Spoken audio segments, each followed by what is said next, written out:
Hello everyone, इस video में हम पाई चार्ट के बारे में डिटेल में स्टडी करने वाले हैं, साथ ही इससे रिलेटेड क्वेश्चंस को भी सॉल्व करने वाले हैं।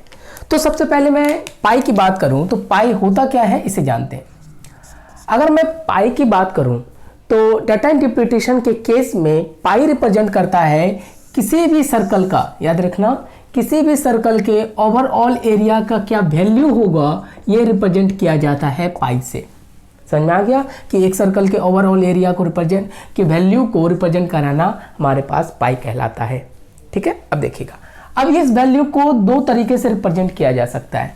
हो सकता है कि अगर मैं इस पूरे एरिया को 100 कंसीडर करके चलूं, ठीक है, तब इस केस में इसे पाई परसेंटेज पाई बोला जाता है।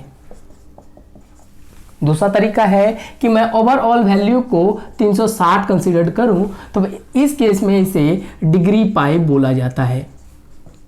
और हमारे सिलेबस में पाई चार्ट के आपको ये दो टाइप्स के वेरिएशन दिखेगा, जिसमें आप पाई परसेंटेज पाई और डिग्री पाई की बात देखेंगे।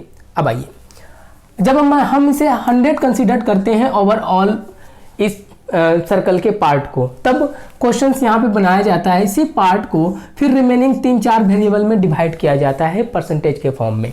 फॉर एग्जांपल, जैसे ये x वेरिएबल है, ये y% हो सकता है, z%, m%, इस तरह से मैं ये पूरे पार्ट को डिवाइड कर दिया जाता है। और इस सेंस में अगर मैं सबको ऐड कर दूं, x, y, z और m, ये टोटल की टोटल वैल्यू 100 होना चाहिए।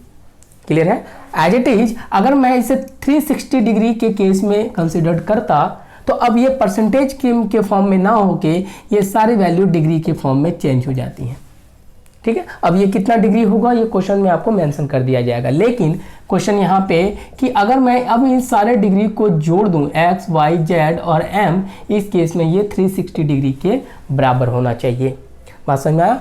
तो यही दो वेरिएशन हमारे लिए अभी पढ़ना है, जो परसेंटेज पाई और डिग्री पाई की बात करेंगे। अब आइए, अगर कोई वैल्यू x% है तो इसे आप कन्वर्ट करना जानते हैं कि x% को फर्दर अगर ब्रेक करते हैं तो आप x/100 लिखते हैं। लेकिन इस केस में अगर कोई वैल्यू x डिग्री है और इसे हमें ब्रेक करना हो तो इस डिग्री को हटाने के लिए हम x/360 डिग्री लिखते हैं। अब ये कैसे? फॉर एग्जाम्पल, मान लिया जाए कि मैं इस टोटल एरिया की वैल्यू को 720 मान लेता हूँ। ठीक है, अब x की वैल्यू 20% है। अब मुझे ये पता करना है कि x का न्यूमेरिकल वैल्यू कितना होगा आउट ऑफ 720 का। तो आप कैसे लिखेंगे? x की वैल्यू को 720 इसका 20%, इस तरह से, यानी परसेंटेज को हटाने के लिए आप डिवाइडेड बाय 100 करते हैं और इस तरह से केस देखेंगे तो ये 144 इसका आंसर हो जाएगा।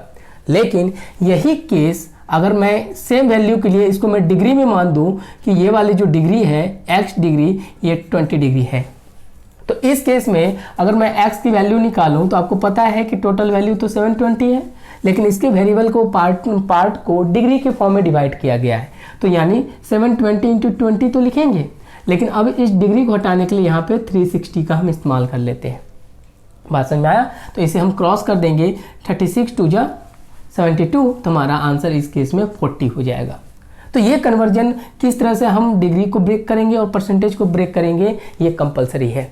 समझ में आया? तो इतनी बातें हमें डिग्री और परसेंटेज के केस के लिए जानने की ज़रूरत है। अब इसके बाद हमारे पास एक नया दो फार्मूला बन के तैयार होता है जिसे हम कन्वर्जन जानते हैं, जो कि सिर्फ और सिर्फ पाई चार्ट में यूज किया जाता है। ऑल्दो अब हमारे पास परसेंटेज पाई के बारे में डिटेल में क्वेश्चन से जानना है और डिग्री के बारे में डिटेल्स में जानना है, लेकिन पहले इतनी बातों को जानने के बाद अब इसमें दो फार्मूला पूछा जाता है। हो सकता है कि क्वेश्चन परसेंटेज पाई में बनाए। कहने का मतलब ये है कि अगर मैं ये वाला पार्ट x% में बनाता हूँ, यानी कि इसे मैं परसेंटेज के केस में देखता हूँ कि ये 20% है, लेकिन यही वैल्यू अगर मुझे बोला जाए कि इसी को कन्वर्ट करके बताइए कि ये वाला वैल्यू आपके पास 20% है, लेकिन इसी वैल्यू को अगर डिग्री के केस में मैं लिखूं तो उसका वैल्यू क्या होगा, इसी को कहते हैं कन्वर्जन ऑफ पाई चार्ट, जहां पे आप परसेंटेज के पाई को डिग्री में, डिग्री को पाई में कन्वर्ट करेंगे। अब ये करते कैसे हैं तो इसे देखते हैं जरा। देखिएगा, हमारे पास यहाँ पे दो तरह के कन्वर्जन है। पहला कन्वर्जन क्या होता है, जिसे हम परसेंटेज टू डिग्री में कन्वर्ट करते हैं।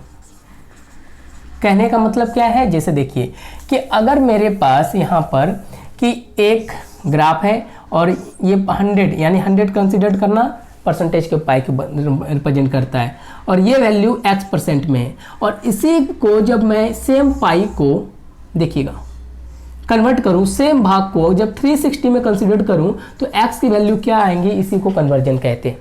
तो इस तरह के क्वेश्चंस आपके सिलेबस में काफ़ी बार पूछा गया है जो कन्वर्जन बेस्ड होता है।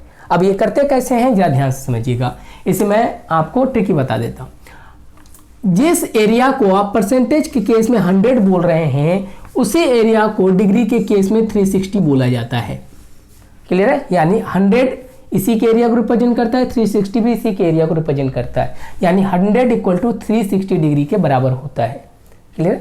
एज इट इज मैं x1 की बात करूं तो इसे क्या लिखेंगे, 360 अपॉन 100 एज इट इज। अब मैं x% की बात करूं, चूंकि ये परसेंट है, परसेंट 100 को परसेंट से रिप्रेजेंट करते हैं, 100 equal to 360, 1 equal to 360 upon 100, इसलिए x% को अगर मैं निकालना हो तो अब सीधा 360 अपॉन 100 इंटू x लिख देंगे, तो ये पूरी की पूरी वैल्यू आपको डिग्री में बदल के तैयार हो जाएगा। यानी यहाँ पे x% की वैल्यू डालेंगे तो हमारा ये आंसर बन के तैयार हो जाएगा।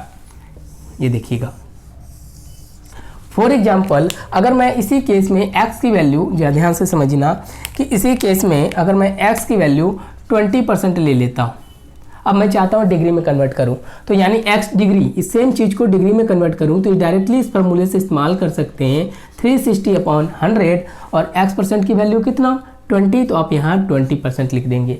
अब इसे क्रॉस कर लीजिए, क्लियर? कितना हो गया 72, यानी डिग्री के केस में यही वैल्यू 72 में कन्वर्ट हो जाएगा। तो ये एक फार्मूला हो गया कि अगर मुझे परसेंटेज वैल्यू को डिग्री में कन्वर्ट करना हो तो 360 अपॉन 100 इंटू x% कर लेंगे, जो हमारे पास वैल्यू दी जाएंगी। समझ में आया? तो ये हमारे पास पहला कन्वर्जन है। दूसरा, अब एज इट इज इसका रिवर्सिबल होता है, जिसमें पूछा जाता है कि नहीं अब मुझे डिग्री के फॉर्म को परसेंटेज में चेंज करके बताइए। ये दो फार्मूला हमारे पास काफ़ी इंपॉर्टेंट होता है। देखिएगा, अब इसको भी जस्ट उल्टा कर लेते हैं, अब हम रिवर्स चलते हैं। यानी इस केस में 360 की वैल्यू को आप इक्वल मान सकते हैं 100 का। एज इट इज मैं 1 की बात करूं तो आप 100 अपॉन 360 कंसिडर करेंगे। अब x डिग्री की बात करें यहाँ पे, तो x डिग्री को अब परसेंटेज में बदलना है तो 100 अपॉन 360 इंटू x डिग्री की वैल्यू लिख दीजिएगा। ओवरऑल ये वाला जो फार्मूला बनेगा आपके पास, ये x% में कन्वर्ट हो जाएगा। फॉर एग्जाम्पल इसी वैल्यू को अगर मैं ले लूँ कि यहाँ पे x डिग्री की वैल्यू कितना है 70 डिग्री, अब मैं चाहता हूँ इस डिग्री को परसेंटेज में कन्वर्ट करूँ, तो हमारा आंसर सेम आना चाहिए। तो डायरेक्टली अगर मैं इस वाले फार्मूले का यूज करूँ कि x% इक्वल टू, आप क्या लिखेंगे 100 अपॉन 360 इंटू 72 कर लीजिए। यानी अब इसे क्रॉस कर दीजिए तो ये 36 टू जा 72, तो हमारा 20% बन के तैयार हो गया। समझ में आया? तो इस तरह से हम कन्वर्जन करते हैं एक परसेंटेज को डिग्री में, डिग्री को परसेंटेज में। तो ये दो फार्मूला आपको काफ़ी इंपॉर्टेंट है कि कैसे हम डिग्री को ब्रेक करें। जैसे मैंने डिग्री से मल्टीप्लाई किया, ये पूरी वैल्यू परसेंटेज में चेंज हो जाएगा, क्योंकि मैंने यहाँ पे 100 कंसिडर किया है। एज इट इज ये वाला फार्मूला हो जाएगा। समझ में आया? तो पाई चार्ट के लिए हमें इतनी वैल्यू जानने की ज़रूरत है, लेकिन अब कुछ ट्रिकी पॉइंट हैं जो हम क्वेश्चन के साथ सॉल्व करके देखते हैं। ये तो आपके पास बेसिक इंट्रोडक्शन ऑफ पाई था। अब इससे रिलेटेड पहला क्वेश्चन हम परसेंटेज पाई पे बेस्ड करते हैं, तो और नेक्स्ट वीडियो में हम डिग्री पाई से करेंगे। लेकिन इसे बनाने के लिए कुछ छोटे छोटे टर्म्स को ध्यान में रखना होता है। वो क्या है देखिएगा जरा।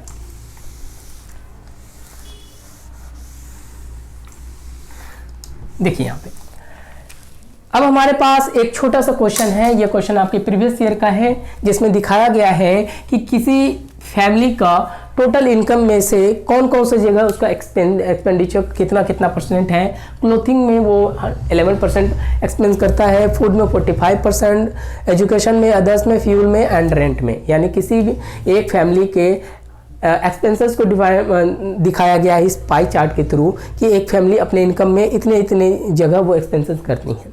तो आपसे पूछा जाता है इससे रिलेटेड कुछ क्वेश्चंस। तो जरा ध्यान से देखिए, जब भी हम पाई चार्ट के क्वेश्चंस को बनाते हैं तो पहला काम हमें ये कंसीडर करना होता है कि ये पूरे पाई की वैल्यू ये क्या है। ये पूरे पाई की वैल्यू को कंसीडर करना पहला काम होता है पाई चार्ट में। अब यहाँ देखिए ऐसा क्यों कहा कि पाई कहने का मतलब है over all area of the circle, यही कुछ है। जब तक हमें ये पूरी वैल्यू ना पता हो तो कहीं ना कहीं इससे रिलेटेड क्वेश्चन में एक ना एक क्वेश्चन ऐसा जरूर आ जाता है जो कि इसकी टोटल वैल्यू से रिलेटेड हो। अब इस पाई की वैल्यू को देने के लिए क्वेश्चन में दो तरीके का एग्जामिनर इस्तेमाल करता है। पहला तरीका क्या होता है कि क्वेश्चन के जो इंट्रो पार्ट होगा यानी इंट्रोडक्शन पार्ट में ही पाई की वैल्यू पहले दी जाती है, या फिर दूसरा तरीका है कि इससे रिलेटेड क्वेश्चन से, इसमें जो रिलेटेड क्वेश्चन होंगे उसमें कहीं ना कहीं टोटल पाई की वैल्यू यानी टोटल वैल्यू पार्ट को रिप्रेजेंट करने का कोई ना कोई क्लू दे दिया जाता है। मैं वापस रिपीट कर रहा हूँ, जब भी हम पाई चार्ट के क्वेश्चन को डिफाइन करें तो पहला काम हम पाई की वैल्यू को ढूंढेंगे। पाई की वैल्यू कहने का मतलब इस पूरे एरिया की वैल्यू क्या है। इसे देने के लिए एग्जामिनर दो तरीके का इस्तेमाल करता है, या तो सीधा क्वेश्चन के इंट्रोडक्शन पार्ट में दे दिया जाता है कि ये फैमिली के एक्सपेंसेस को डिफाइन कर रहा है। हो सकता है कि अभी ये इनकम का ही ग्राफ है तो इनकम की वैल्यू वो पहले ही क्वेश्चन में लिख दे कि इसका इनकम मान लिया जाए कि 50,000 है, यहाँ लिख दिया गया, तो इससे हमें पाई की वैल्यू मिल जाती है। लेकिन दूसरा तरीका एग्जामिनर जो इस्तेमाल करता है कि उसकी वैल्यू इंट्रोडक्शन पार्ट में ना देके पाई चार्ट से रिलेटेड जो क्वेश्चंस होते हैं उस क्वेश्चन में से किसी ना किसी क्वेश्चंस में इस टोटल वैल्यू यानी कि इसके पूरे पार्ट को निकालने के लिए कुछ ना कुछ क्लू दे देता है। तो हमारा यही काम होता है, जब भी आप पाई चार्ट का क्वेश्चन को सॉल्व करें पहला आपको डिफाइन करना है कि what is the pie value. Pie कहने का मतलब इस पूरे एरिया को, और ये पूरा एरिया इस केस में क्या रिप्रेजेंट कर रहा है, इनकम को। इनकम के बाद ही तो आप इतने एक्सपेंडिचर को रिप्रेजेंट करेंगे। तो अब ये कैसे निकालते हैं जरा ध्यान से देख लीजिए। अब यहाँ देखिएगा, अगर मैं क्वेश्चन नंबर फर्स्ट की बात करूं तो इसमें ऐसा कुछ कोई पार्ट्स नहीं दिया गया है जिससे मैं पाई की वैल्यू निकाल सकूं। पाई की वैल्यू कहने का मतलब इस केस में इसी पाई की वैल्यू को इनकम आप कहेंगे। क्लियर? सेकंड से भी कुछ नहीं पता चल रहा है, लेकिन थर्ड से भी नहीं चल रहा है, लेकिन क्वेश्चन नंबर फोर्थ देखिए, ये क्वेश्चन एज इट इज पूछा जा चुका है। तो क्वेश्चन नंबर फोर्थ क्या कह रहा है, if the total expenses on food and rent is 23,600, तो आपसे पूछा गया है what is the total income of the family. समझ में आया? तो ऐसा करना पाई चार्ट के लिए कंपलसरी होता है कि हमारा टोटल वैल्यू किसी ना किसी मायने से हमें निकालना पड़ता है। तो हम पहला क्वेश्चन 4 से स्टार्ट करेंगे। तो ऑल्दो आप 1 से स्टार्ट कर सकते हैं, लेकिन हमेशा ध्यान में रख के चलिएगा जब भी हम पाई के क्वेश्चंस बनाएं तो पहला पाई यानी टोटल वैल्यू को रिप्रेजेंट करना हमारे लिए जरूरी होता है, क्योंकि उससे हम काफ़ी क्वेश्चंस को काफ़ी इजी वे में सॉल्व कर पाएंगे। तो अगर मैं क्वेश्चन नंबर 4 को पहले बताऊं तो ये कह रहा है कि total expenses on food and rent. Food और रेंट में देखिएगा, फूड और रेंट की बात करूं, ये टोटल कितना है, परसेंटेज के केस में 45 प्लस 14 है, यानी इसको ऐड कर दूं ये 59% हो जाएगा। ठीक है, यानी परसेंटेज के केस में फूड और रेंट का कंबाइंड एक्सपेंसेस 59% है, लेकिन न्यूमेरिकल के फॉर्म में यही जो टोटल है, टोटल एक्सपेंडिचर इस केस में बात करूं फूड और रेंट का, तो वो आपको बताया गया है 23,600 है। यही कुछ है, तो इससे हम निकाल सकते हैं, यानी टोटल इनकम का 59% 23,600 के बराबर है। यही तो कहने का मतलब है। तो इसे हम निकाल के देखते हैं। देखिएगा, मैंने माना हमारे पास कुछ इनकम है, मैंने यहाँ कंसिडर किया, इसका बोला गया 59% जो है वो 23,600 के बराबर है। वही चीज़ तो यहाँ बोला गया कि total expenses on food and rent is 23,600। मैंने लिख दिया और 59% कैसे निकाला, इन दोनों की वैल्यू को यहाँ से डिटरमाइन किया है। देखिएगा, रेंट 40 है, फूड 45% है। आगे जब इसे सॉल्व करेंगे जरा ध्यान से देखिए, तो इनकम इक्वल टू आप क्या लिखा सकते हैं, इनकम का मतलब टोटल पाई की वैल्यू, यानी इस पूरे पाई की वैल्यू उसे रिप्रेजेंट करना। तो 59/100 कर देंगे 23,600। तो यहाँ से अगर मैं इनकम की बात करूँ तो जरा ध्यान से देखिए, तो आप क्या लिखेंगे, क्रॉस मल्टीप्लिकेशन कर दीजिए, 600 × 100/59, यह कुछ होगा। अब इसे क्रॉस कर दीजिए, 59 4 × 2 36, हाँ 00, तो ये आंसर कितना हो जाएगा 40,000। क्लियर हो गया? तो इससे हमें पाई की वैल्यू पता चल गई, और क्वेश्चन में भी हमें एक ऑप्शन पता चल गया कि पूरे पाई की वैल्यू यानी इनकम वो हमारे पास 40,000 है। तो यही चीज़ें मैं बता रहा था कि जब भी हम पाई चार्ट के क्वेश्चंस को बनाते हैं, ऑल्दो ये क्वेश्चन अभी इजी है, लेकिन इस ट्रिक का जरूर दिमाग में रखिएगा कि जब भी हम पाई चार्ट बनाएंगे तो पहला काम हमें पूरे पाई की वैल्यू को डिटरमाइन करना। और पाई की वैल्यू ग्राफ टू ग्राफ अलग अलग वेरिएबल को रिप्रेजेंट करेगा। जैसे पाई की वैल्यू इस केस में किसे रिप्रेजेंट कर रहा है, इनकम को, किसी फैमिली के इनकम को। उसके बाद इतने वेरिएबल हैं उसके एक्सपेंडिचर के केस में। समझ में? तो हम पहले क्वेश्चन नंबर सी से बनाएंगे। अब इसका आंसर कितना निकल गया 40,000, यानी ये पूरा का पूरा इनकम की वैल्यू हमारे पास पता चल गया, ये 40,000 है, इसे हम कर लेंगे। तो ऐसा होना कंपलसरी है। मैंने क्या कहा कि एग्जामिनर इस तरह से इसे इग्नोर नहीं कर सकता, या तो डायरेक्टली बताएगा या इनडायरेक्टली इससे रिलेटेड क्वेश्चन बनाता है। अब आइए, अब हमने ये निकाल लिया, अब आप किसी भी क्वेश्चन को काफ़ी इजी वे में सॉल्व कर पाएंगे। देखिएगा, अब मैं क्वेश्चन नंबर फर्स्ट की बात करूं तो सिंपल कहता है the ratio of the expenses on education to the expenses on food, यानी शिक्षा तथा भोजन पे किए गए खर्च का अनुपात बताइए। अगर मैं एजुकेशन की बात करूं तो एजुकेशन में देखिए कितना परसेंट खर्च हो रहा है, 50%। एज इट इज अगर आपसे बोला जाता है कि फूड की बात करूं तो ये कितना हमारे पास 45%। तो एक तरीका ये है कि मैं एजुकेशन, आपको पता है टोटल इनकम क्या है हमारे पास, इनकम हमने 40,000 तो निकाल ही रखा है। तो एक तरीका ये है कि मैं फिर एजुकेशन में टोटल वैल्यू कितना एक्सपेंसेस हो रहा है उसे मैं न्यूमेरिकल में निकाल लूँ कुछ इस तरह से, यानी 40,000 का 50% निकाल लूँ इस तरह से, ये दोनों कट जाएगा, इतने निकल जाएंगे, यानी 6,000 रुपये वो खर्च कर रहा है एजुकेशन में। एज इट इज मैं फूड का भी निकाल लूँ इस तरह से, 45% अपॉन 100, यहाँ से हम निकाल सकते हैं इसे, ये हो जाएगा आपके पास 18,000 के समथिंग, ये वाला निकल जाएगा। अब मैं इन दोनों का रेशियो ले लूँ, जरा ध्यान से देखिए, बट ऐसा करना नहीं है। ये देखो, ये 000000 कैंसिल, तो रेशियो यही तो होगा। तो आप 6 3 18, यानी कि हमारा रेशियो 1/3 1:3 होगा, हमारा आंसर बी में चला जाएगा। बट यहाँ पे कन्वर्ट करने की ज़रूरत नहीं पड़ेगी। रीजन क्या है, हमें एजुकेशन और फूड की बात कर रहा है, तो डायरेक्टली अगर मैं रेशियो निकालता हूँ तो 50% ऊपर और 45% नीचे रख सकते हैं आप। रीजन क्या है कि परसेंटेज कॉमन है, अपने आप रेशियो के केस में कैंसिल हो जाएगा। समझ में आया? तो आप डायरेक्टली यहाँ से अगर करें 15 3 45, यानी कि 1/3 हमारा आंसर 1:3 हो गया। ये इसलिए मैंने क्या बताया कि एक तरीका तो ये है जिसमें हम वैल्यू को निकाल के ये चीज़ें प्रोसेस करें, बट यहाँ पे जरूरी नहीं है, क्योंकि हम डायरेक्टली परसेंटेज को डिवाइड करते हैं और परसेंटेज ऑटोमेटिक यहाँ से कैंसिल हो जाएगा और रेशियो हम डायरेक्टली निकाल देंगे। तो इससे हमारा क्वेश्चन नंबर 1 बन के तैयार हो गया। अब आइए सेकेंड क्वेश्चन नंबर की बात करूँ तो इसे सॉल्व करके देखते हैं। देखिए क्वेश्चन नंबर 2 की बात करूँ, ये कहता है expenditure on rent is what % of expenditure on fuel. तो आपको मैंने जब basic introduction of data interpretation बताया था, उस केस में मैंने बोला था कि हमारे पास डीआई को पूछने के कुछ ही टर्म्स हैं, जिसमें से आप अरिथमेटिकल, परसेंटेज, रेशियो और एवरेज की बात की थी। तो उसी परसेंटेज में मैंने पहला क्वेश्चन लिखाया था परसेंटेज का केस में कि X is how much % of Y.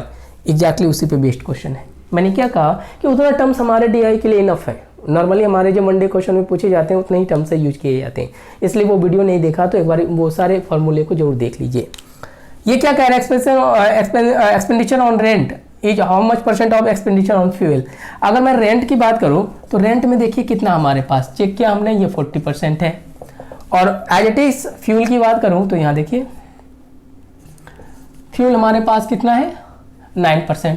अब आपसे मान लीजिए ये हमारा x है, ये y है, तो आपको सिंपल एक तरीका फिर से है कि 14 को मैं कन्वर्ट करूं कि इसका न्यूमेरिकल वैल्यू क्या होगा, इसका फ्यूल का न्यूमेरिकल वैल्यू क्या होगा। बट यहाँ करने की ज़रूरत नहीं है, क्योंकि फाइनली जब मैं डिवाइड करूंगा तो % अपने आप कैंसिल हो जाएगा। इस केस में अगर आप आंसर निकालेंगे तो जरा देखिएगा, बोला गया कि expenditure on rent is how much %। तो आपको पता है इस केस में मैंने क्या लिखाया था, फार्मूला x/y अपॉन 100%, ठीक है, जिसमें मैंने बेसिक इंट्रोडक्शन ऑफ डीआई में इस बात को रिप्रेजेंट किया। तो डायरेक्टली आप 14/9 कर सकते हैं, क्योंकि परसेंटेज डालेंगे तो आपको पता है ये दोनों वैल्यू ऑटोमेटिक कैंसिल हो जाएगा, तो फिर इसे न्यूमेरिकल में कन्वर्ट करने की जरूरत नहीं होगी। तो सीधा आप 14/9 × 100 कर लीजिए, हमारा आंसर हो जाएगा। तो अब देखिएगा इसे मैं 1400/9 कर लेता हूँ, ये कुछ होगा। अब इसे डिवाइड करके देखिए तो ये हो जाएगा 155.6%, ये इतना हो जाएगा। यानी अगर मैं इसको डायरेक्टली करूं तो ये सीधा आंसर जाएगा, इसे हटा दीजिए तो फिर इसे बदल दीजिए 156% में कन्वर्ट हो जाएगा। तो हमारा आंसर देख लीजिए सी में चला जाएगा। समझ में आया? तो ये एक सिंपल सा क्वेश्चन था जिसमें X is how much % of Y की बात करें। एक्स के टर्म्स में हमारे पास रेंट है और फ्यूल के टर्म्स में वाई के टर्म्स में फ्यूल की वैल्यू है। डायरेक्टली हम इस तरह से इस्तेमाल कर सकते हैं इसे। चलिएगा लास्ट क्वेश्चन देखते हैं, क्वेश्चन नंबर 3, इसे देख लीजिए। अगर मैं क्वेश्चन नंबर 3 की बात करता हूं तो ये क्या कहता है कि अब मुझे बताइए which 3 expenditure have a total angle of 180 degree. आ गई बात जो मैंने आपको कन्वर्जन में बात बताया था कि ये कन्वर्जन हमेशा यूज होता है। ज़्यादातर केस में अगर परसेंटेज के क्वेश्चन होते हैं तो डिग्री में पूछा जाता है, डिग्री में परसेंटेज में। अब यहाँ देखिएगा आपसे ये पूछा गया है कि टोटल एंगल आपके पास बोला गया है, टोटल एंगल बोला गया है कि 180 डिग्री है, सॉरी 108 डिग्री है, यही तो बोला गया है। और आपको बताया गया है कि मुझे बताइए किस तीन खर्च को मिला के ये वैल्यू 180 डिग्री के बराबर होगा। तो हम ऐसा करते हैं कि 108 डिग्री बनने के लिए हमें टोटल कितने परसेंट की ज़रूरत है इसे हम पहले कंसिडर कर लेते हैं। जरा ध्यान से समझिएगा। इस केस में आपको परसेंटेज की बात बताऊं तो परसेंट निकालने के लिए मैंने एक फार्मूला बताया था आपको, ये देखिएगा कि हमें कन्वर्ट करना है। तो आपको यहाँ देखा था कि अगर मैं 180 डिग्री को परसेंटेज में चेंज करूँ कि अगर ये 180 डिग्री तो परसेंटेज में इसकी वैल्यू क्या होगा, तो मैंने आपको इसके लिए फार्मूला बताया था अभी जस्ट कि डिग्री चेंज इनटू परसेंटेज में, यही कुछ था। तो मैंने इसके लिए एक फार्मूला बता दिया था एक में कि अगर x% को हमें चेंज करना है तो 100/360 डिग्री और जो डिग्री की वैल्यू है वो यहाँ पे लिख देंगे। और यही तो है, यहाँ पे डिग्री की वैल्यू हमारे पास 108 डिग्री है, ये कुछ है। अब इसे क्रॉस कर दीजिए, ये दोनों कैंसिल हो गया, ये हो जाएगा आपके 3 जा आपके पास क्या हो गया 108, 36 3 जा 108 हो गया। तो ये कितना निकला 30%, यानी 108 एंगल बनने के लिए हमें टोटल परसेंटेज 30% चाहिए, ये कुछ हो गया। अब जरा देखिएगा, अब हम तीनों एक्सपेंडिचर में सबको ऐड करके देखते हैं किससे तीनों की वैल्यू एडिशन करने पे 30% आता है। चेक कीजिए। फ्यूल की बात करें तो जरा ध्यान से देखिए, फ्यूल पहले नंबर ऑप्शन में फ्यूल 9 है, रेंट 14 है और अदर्स की बात करें 6 है, तो ये टोटल 929 ही हो रहा है। यानी पहला ऑप्शन नहीं हो सकता है क्योंकि 108 डिग्री बनने के लिए हमें टोटल 30% चाहिए। लेकिन इस केस में फ्यूल 9 है, रेंट 14 है और अदर 6 है, यहाँ मैंने देखा टोटल को ऐड किया था 29 है, यानी ए नंबर ऑप्शन नहीं होगा। एज इट इज नेक्स्ट हम चलते हैं बी की बात करते हैं, क्लॉथ की बात करते हैं। क्लॉथ कितना है हमारे पास 11, रेंट कितना है 14 और अदर्स कितना है 6। तो इसे मैं करूँ तो जरा देखिएगा 10 11 1 1 1 3 31 हो गया, यानी बी भी नहीं होगा, हमें चाहिए कितना 30%। एज इट इज अगर मैं सी की बात करूं तो फ्यूल कितना हमारे पास देखिएगा 9%, क्लोथ है 11% और अदर्स है 6%, ये हो गया आपके पास 6 2 26, यानी सी भी नहीं होगा। लास्ट हम डी की बात करें तो जरा ध्यान से देख लीजिए, एजुकेशन है 15%, फ्यूल है 9% और अदर्स है 6%। इसे करके देखते हैं, ये होगा 0 1 2 30। जरा ध्यान से देखिएगा, डी नंबर ऑप्शन हमारे पास मिल गया। यानी अब आपको डी नंबर आंसर बता सकते हैं कि तीनों एजुकेशन, फ्यूल और अदर्स को तीनों को ऐड करने पे टोटल परसेंटेज हमारे पास 30% हो रहा है और 108 डिग्री बनने के लिए भी 30% की रिक्वायरमेंट है। तो इससे हमने काफ़ी इजी वे में आंसर निकाल लिया। तो ये था हमारे पास पाई चार्ट का डिटेल एक्सप्लेनेशन और उससे रिलेटेड क्वेश्चन। नेक्स्ट वीडियो में हम डिग्री पाई चार्ट के बारे में डिटेल में स्टडी करेंगे। Thank you.